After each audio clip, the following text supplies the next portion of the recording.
In this guide, I'll show you how to use the PS5 Internet web browser. So the first thing you want to do is go to the settings cogwheel in the top right corner, and we're going to go to accessibility and display and sound and zoom, and you want to make sure this is turned on so you can use the browser in full screen.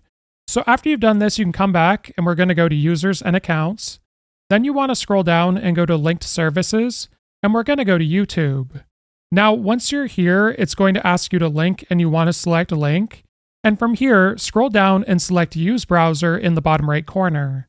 Now, when you do this, if you press the PlayStation button and the square button at the same time, you'll be able to zoom in, and you just want to confirm the zoom adjustment by pressing X on your controller.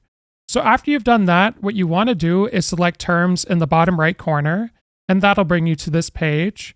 And from here, you want to select the Google Apps icon in the top right corner, and this is where you'll be able to go to Google Search as well as YouTube and more.